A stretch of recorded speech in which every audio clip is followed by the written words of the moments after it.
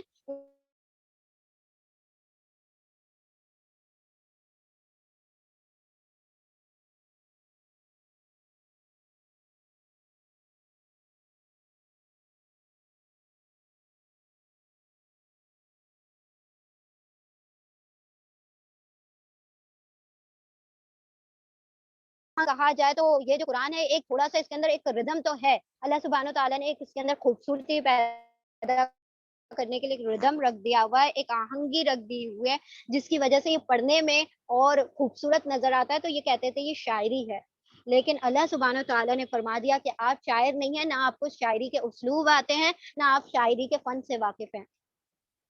کیا یہ کہتے ہیں کہ اس شخص نے یہ قرآن خود گڑھ لیا ہے؟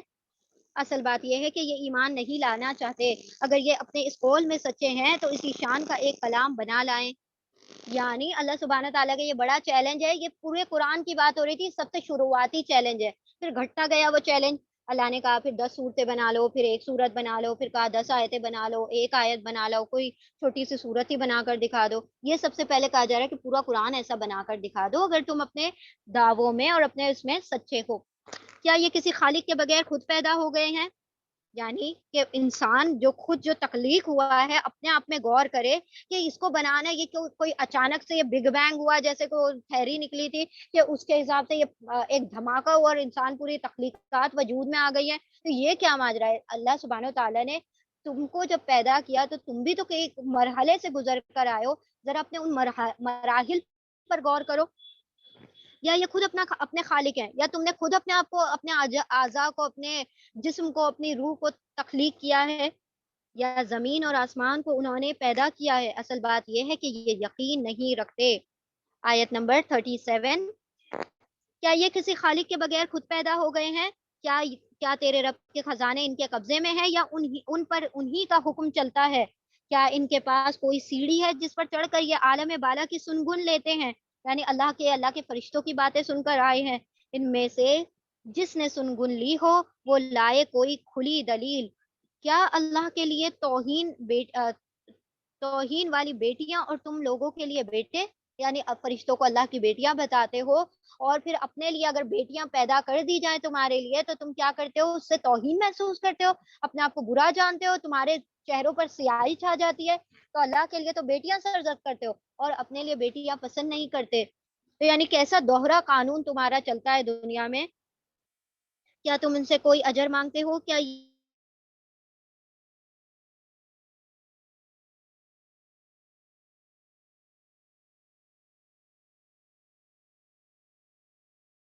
بوجھ یہ دب گئے ہو اسی لیے یہ ماننے سے انکار کر رہے ہیں؟ کیا یہ کوئی چال چلنا چاہتے ہیں؟ اگر یہ بات ہے تو کفر کرنے والوں پر ان کی چال الٹی ہی پڑے گی. کیا اللہ کے سوا یہ کوئی اور معبود رکھتے ہیں؟ یعنی اللہ سبحانہ تعالیٰ دیکھیں سوال کے پیرائے میں پوری جو سورہ نازل کر دی گئی ہے, اس کا مطلب ہے یہ ساری چیزیں جو یہ کہہ رہا ہے اللہ سبحانہ تعالیٰ نے کہی ہے, سب کا خالق اور سب کا مالک, سب کا کرنے والا اللہ ہی ہے. یہ خود اگر سوچے جو جتنے سوال اللہ نے اٹھائے ہیں وہ ایک میں بھی کسی اور کو شریک نہیں کر سکتے سوائے اللہ کے, کیونکہ ساری تخلیقات ایسی ہیں جس میں کوئی نہ معبود, نہ کوئی شریک, نہ کوئی ایسوسیٹ ہے جو یہ سارے کام کر سکتا ہے. یہ سارے کام بظاہر طور پر بھی اور چھپے چاہے مانو یا نہ مانو توان اور کرہن کیے ہوئے اللہ ہی کی ذات کے ہیں. اللہ پاک ہے اس شرک سے جو یہ لوگ کرتے ہیں.